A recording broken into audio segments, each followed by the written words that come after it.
See, that's what you should have done instead of the drugs. The Mercedes-Benz Interview Lounge. Lenny Kravitz, he's right here. Yeah! Thank you. We are celebrating some new music. I want to talk about the song in a few minutes, but Human, when we play it, you guys are gonna love this. It's incredible. It takes me back to when I was a kid listening to the radio. It has that feel of the sound of the music that got me into music. I love that. And you and I are about the same age. I don't know why you look so great. I look like hammered shit. He was going to ask you what your secret is. We grew up basically in the same era, listening to the same Where music. did you grow up? In Dallas. Okay. But listening to the radio was, you know, I was a lonely kid and listening to these songs that sound very much like... Did you say a lonely kid? I was a lonely kid. A lonely kid. So radio was my best friend. There you go. Therefore, I understand. The music was my best friend. I understand. I have a feeling the rest of this album is going to tap into some moments from my life that I miss a lot. And did you have fun putting this album together?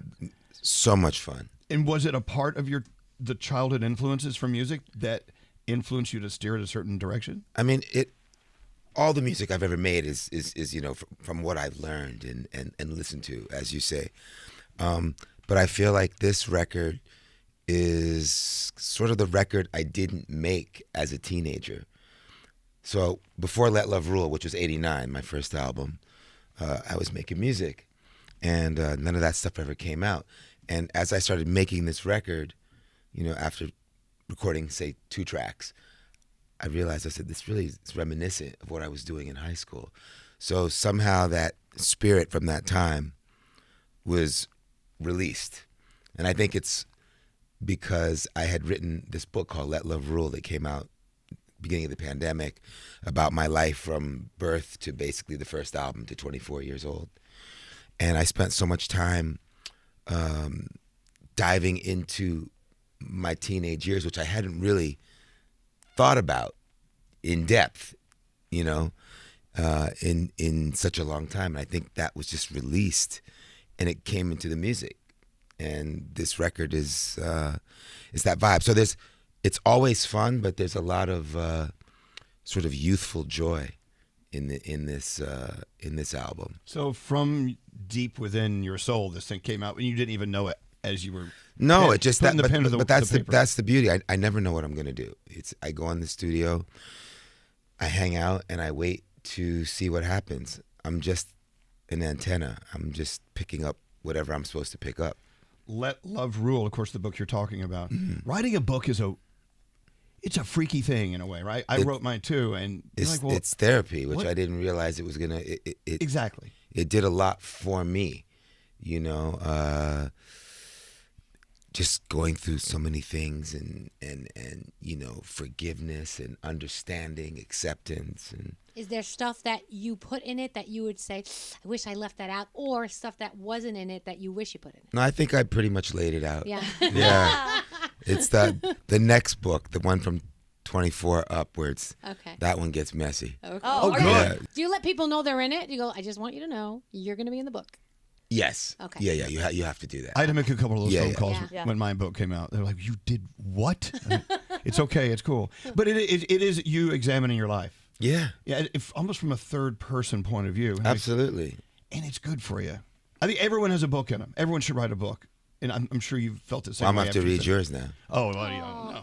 Yeah. There's some stories in there. I'm sure. Houston, we have a problem. Great Yes. chapter. Oh, yeah. Yeah, I had an awful drug addiction in Houston. Anyway, moving on. Oh my God. You know, I grew up watching your mom on TV, and I look back at photos of you and your mom and dad from when you were a little kid. Right. And your dad was this handsome guy, and your mom, of course, beautiful, beyond beautiful. And you and your entire family just seemed like my family what made us so ugly? Will you stop? Stop it. What are you talking about, man? I know. I'm fetching. But, no, You look so beautiful today. Save that moment. That's so sweet. I needed to hear that. Yeah. I needed to hear that. Do you ever need to hear that? I see the fashion, you know. I see what's going on. Do you ever need to know? hear it? Does someone who is so accomplished still need that reassurance every once in a while that you know, you're great. You're right on target, man. I think You're I good. need Gandhi to tell me something. I don't know. I find you to be beautiful as well. Well, thank you. And also, I want you to know that all of us had some issues picking out our clothes this morning because we're like, Lenny Kravitz is coming in. Probably one of the coolest people on the planet. What do we wear? So I gave up and didn't even try. And we were very stressed because we're like, these pictures, he's just going to put us to shame. And I love it. Wow. Yeah. And you're not showing nipples today. There is that. Yeah. You know. How'd you feel about that? You're sitting there on the Hollywood Walk of Fame, Yes. getting your star, and your Yes. daughter talks about you wearing mesh shirts. Well, with she nipples was hanging out. she was quite correct. Yes. I never really thought about it. You know, I don't think about it. How can you not think about your nipples? When I they're just put sticking on out? the clothes I put on. You know, what's in the drawer, what's on the floor. You know. Okay. It's on the floor. But yes, on the floor mostly. She was great. I thought she was so great. The way she, you know, she gave me love, but she also roasted me at the same time, which is what a daughter should do. As only she could That's do. her gig. Yeah. And of course, your star is right in front of the Capitol building. Really great. Well, I have one too from radio, but it's in front of the Hustler store. His isn't in the Well, greatest area. We go where we're supposed to be. Thank you. The universe put me there, and you're there in front of the iconic Capitol building. But congratulations on the star. Thank you. I appreciate that. I had nothing to do with that, by the way. How come you have a gold microphone? Ego. Yeah. Okay. I just Oh, wondering my because God. you know. Oh. I have one. Well, I got one when I turned 50 last year because we've been here for a very long time. Very long. We're part of the furniture now. I will be spray painting mine soon. I didn't want to say anything about yours. It's on the way. We all know. It's on the way. But you know, to receive a Hollywood Walk of Fame star, for some it's okay, whatever. But it does. It's like writing a book. You sit there and like, wait, where the hell am I? I'm on the Hollywood Walk of Fame. It's surreal. And my daughter is like looking me in the eye and saying great and snarky things about me. Yeah. And I'm getting some recognition. Was that a big deal for you? You know what? The star was wonderful. What made it really incredible was my friends and family that were there. I mean, I had friends there from junior high school, you know, people that I've known throughout the whole journey. Denzel came out, you know, and it was really beautiful, you know, the way he spoke. And, you know, we're brothers, but we don't say all these things to each other, you know. You know what I mean? No, I do. But we don't sit around and give this whole sort of, you know, soliloquy on how we feel about each other, you know. Why do we not do that enough? And well, we show it, but you know, it's odd. It's almost like being at your funeral, but like hearing people say things, you know. It's weird. That just kind of hit me a little bit. Your Hollywood Walk of Fame speech it's the last stop with that sort of thing before your funeral. No, but I don't mean that. Stay. I don't mean that in the morbid way. But that's the place where people all of a sudden start saying, you know what, he was a great guy and he did this. Right. Yeah. You know, but they're not saying it in your face. You know, so it's just interesting. I'm hoping people are honest at You my know? funeral. What an asshole he was. Oh. And then laugh. You have to like do the laugh if it's allowed.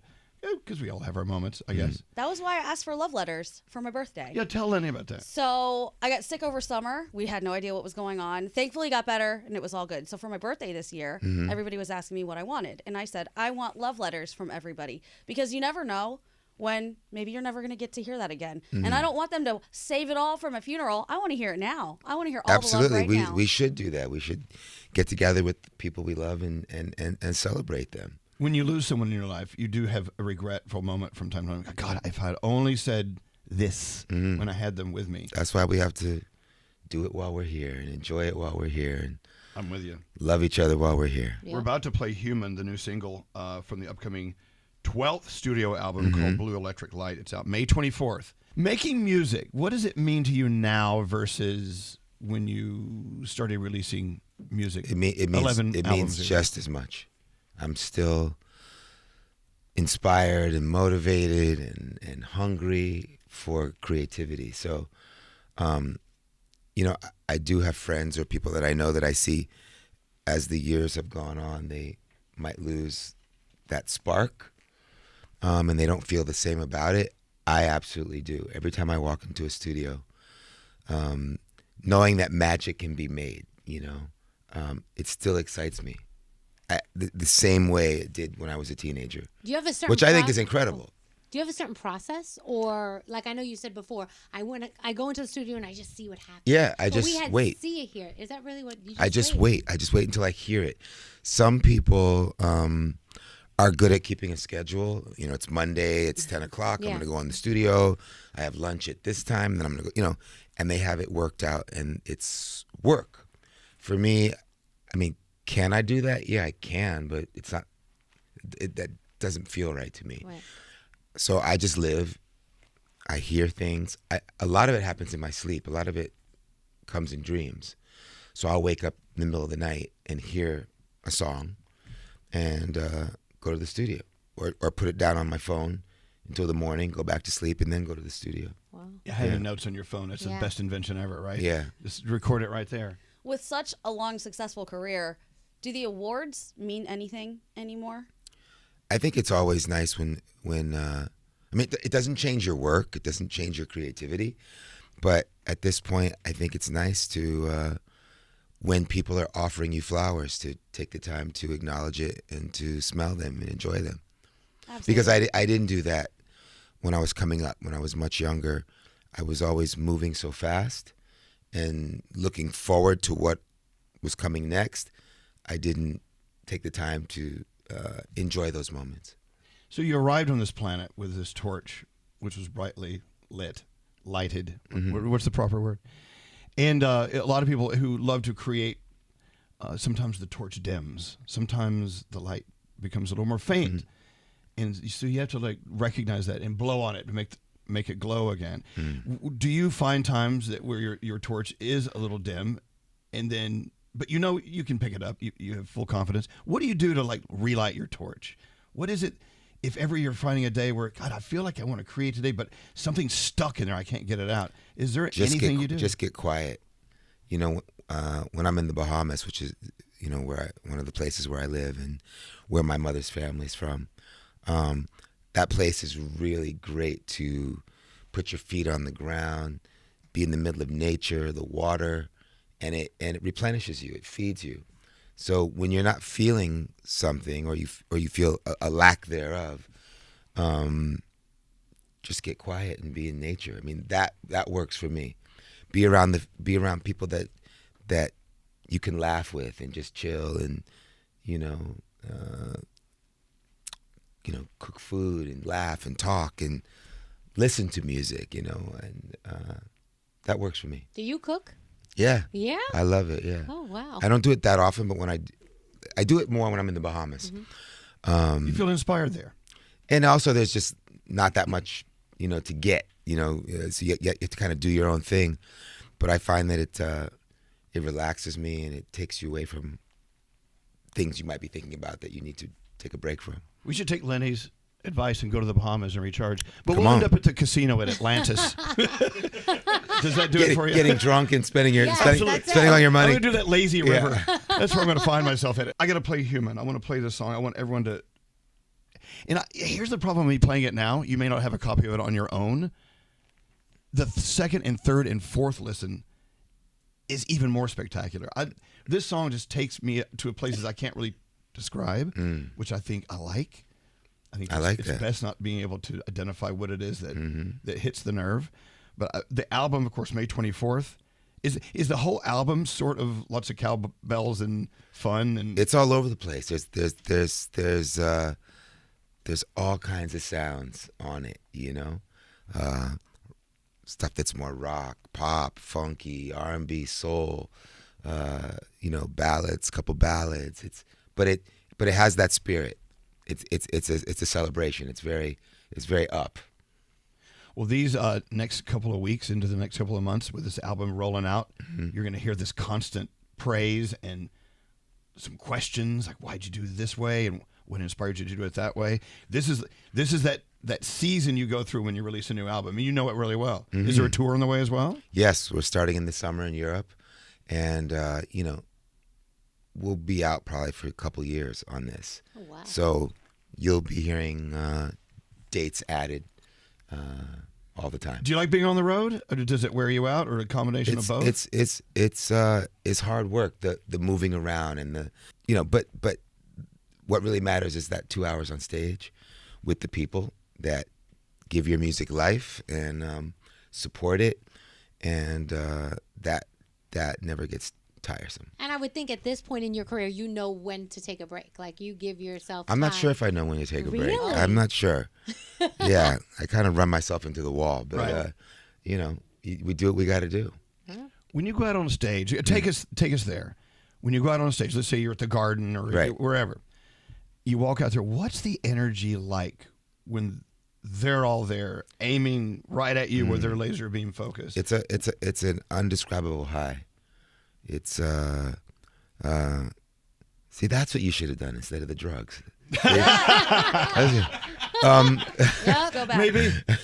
It's a high, and it feeds you. It feeds you. There's nights where you're, like you say, you're tired. You're on the road. It's rough, and you feel like you don't have the energy, and you get out there on that stage, and all of a sudden you do a song, and all of a sudden you have that energy. They give it to you, and then you give more back, and they give more back to you, and it's this snowball effect. Now, what happens when you walk off the stage at the end of your night? Then it takes time to come down. Like you're tired, you need to sleep for the next day, right? Or you're traveling that night. But it takes a good 2 or 3 hours to come down to where you can sleep and relax. Sometimes longer. Wow. Because you're so energized. Insane. Yeah. So just like you feed off of that good energy and the high vibrations and all the good stuff that happens at your shows, do you ever feel the opposite if you were to look at social media or just the way that the press is anymore, where it sucks the life out of you? I don't allow it to. I don't give it that much. I mean, I see things, but I don't live on there, You don't see It's strike me as like an it's Instagram. exhausting. My God, if you put energy into every comment Right. Oh, that you forget it. hear, my God. Yeah, and that- because you could get 14 wonderful comments, and then there's that one comment, and you're just like, and if you let yourself, you will obsess on that one negative comment. and you see why a lot of kids can't handle it. Right. It's tough. Yeah. Everybody has a platform to say what they want to say, and you have a way to see it. Let's unplug that crap right now. Yeah, I wish it would go away. No, but there's a lot of positive out there. But I get a lot of love. Yeah. You do. I get a lot of love, and I appreciate it, and I'm here to give a lot of love. And I bet TikTok's going to be rolling all up and down your album, taking your cuts, Yeah. making meatloaf, Lenny Kravitz. You know what they do. That's what they do on TikTok. All right, I got to play this song for you. Of course, again, Blue Electric Light is out May 24th. I want to give you a taste of this incredible album, which I know it's going to blow us all away. When you hear this, it's going to put you in it right here. This is Human. Thank you for coming in, Lenny Kravitz. Thank you for having me, man. The Mercedes-Benz Interview Lounge.